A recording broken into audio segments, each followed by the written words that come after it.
Well, I didn't think I'd be making another one of these videos so soon, but here we are. It was reported about 2 weeks ago that Unity was going to be laying off 4% of its workforce to be able to spend the money where its new priorities lie. But they didn't really give much of an indication of where those new priorities were going, outside of their prior purchases like Weta and Ziva being VFX, cinema, film related. But now we've got a good sense of what their priorities are, and as well as all of that VFX merger stuff, aggressive monetization also seems to be a priority for them, especially where free-to-play mobile games are concerned. Now, it's worth pointing out, Unity are a business, and they're a publicly traded business. They're in it to make money and giving free access to their engine to indie devs and creators like me and like you. We don't make them any money. The little bits of money we spend on the asset store, that's not useful to them. And at the end of the day, they want money. And yeah, that's fine, that's business, that's just the world we live in, as much as it sucks. They don't owe us anything, and they owe their shareholders everything. That said, when it's little indie devs like myself, or like you,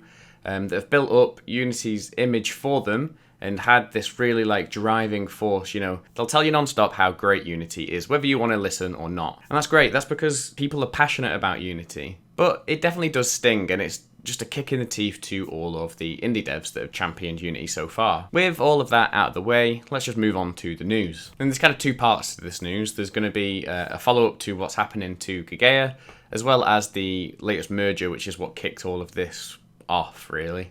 So for those of you who aren't aware, and I'm going to be looking at my notes here, on July 12th, 2022, Unity announced that they've agreed to merge with ironSource, for $4.4 billion. By all accounts, ironSource are a company best known for its malware installer, which, isn't a great look. The kind of information around that malware installer is quite old. In more recent years, they are a ad tech platform to enable monetization in games and provide stats and dashboards to kind of basically rinse as much money as possible out of your players. And in the press release announcing this merger, they had the biggest load of kind of marketing waffle I've ever heard. Let's have a look. It says, ironSource bring a proven record of helping creators focus on what creators do best, bringing great apps and user experiences to life, whilst enabling business expansion in the app economy. ironSource's suite of tools and solutions provides the majority of the world's top games and many of the leading non-gaming apps with the monetization, marketing, analytics, and discovery capabilities they need to build and run scalable app-based businesses. Honestly, this whole blog post is a kind of masterclass in waffling. If you read the whole thing, it sounds like someone was just trying to hit a word count. And then there's a bit of a punchline to all this, because right at the end, there's the cautionary statement regarding forward-looking statement, in which they caveat all of the stuff that preceded it with more waffle just to cover their backs. Needless to say, this merge has not gone down well with indie devs, the community kind of at large, and that is including even the finance people. CNBC has reported the following announcement that Unity shares have dropped by 13%. Following the merger. And then on Twitter, there's been, a huge amount of discourse about this. It's all my Twitter feed has been filled with. But we've got Andrea, I've probably said that wrong, Gator, an ex-Unity employee who shared a lot more info and concern about ironSource's sort of shady practices in this tweet, which you can see here. And you feel that was the end of the drama, they announced this shady things, whatever, there's a bit of outrage, and then we've kind of swept it under the rug and moved on. Following the wide and well-deserved backlash, Unity CEO, who is a former EA CEO, I think that's worth knowing, and it's Richie Tiello, again, probably butchered that. So our mate John called the devs who don't want to use this new ad tech fucking idiots, which, not a great look. So this is the full quote here, pulled from a Kotaku article. Ferrari and some of the other high-end car manufacturers still use clay and carving knives, Richie Tiello said about the necessity of making monetization an early priority.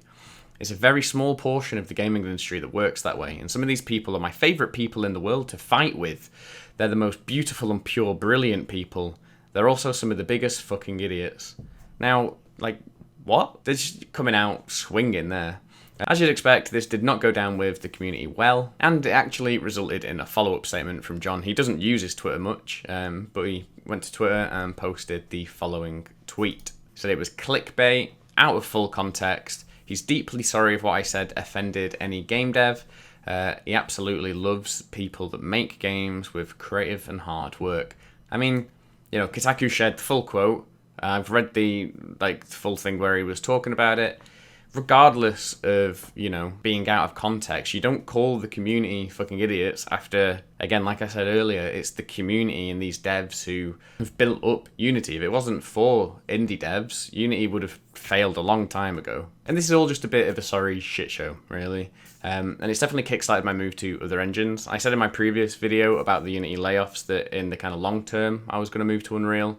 That's looking more like the short to medium term now. And of course, Epic aren't perfect either. You know, they've had their fair share of controversy, but at least their engine is geared towards game development, and you can see that they've got a very clear progression of where they're going.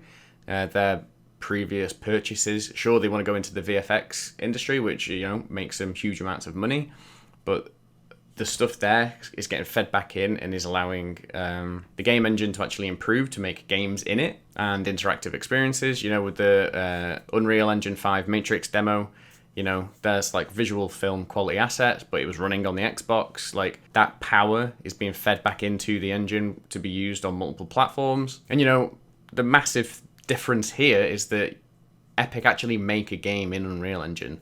They make Fortnite. You know, they've used their engine to make games previously with Unreal Tournament, Gears. Like, this engine has been built up around making games, which is a nice segue into an update on Gigaya. So there was speculation that it had been cancelled because obviously the team making it got laid off. But, you know, they hadn't said officially that Gigaya was cancelled. You know, they might have been moved to an internal team, but that has actually officially been stopped dead now.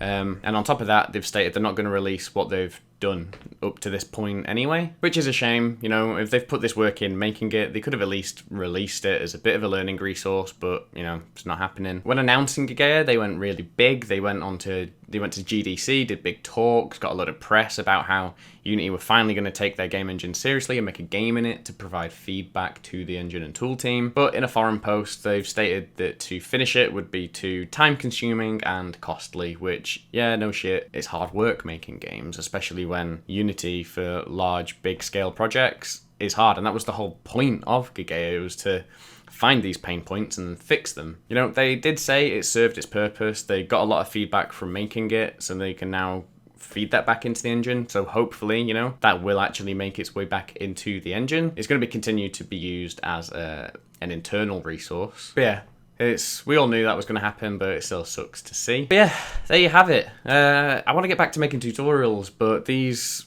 videos are just very interesting, and I think it's quite useful to know kind of what's going on behind the scenes at these places. Obviously, this has caused absolute mayhem in the Unity community since all of this, and I'm sure it won't be long until I have to do a follow-up video announcing their next big mess up. So I will bring that video to you when I inevitably have to make it. Be sure to subscribe, I guess, if you want to see the downfall of Unity a bit further. But for now, thanks for watching.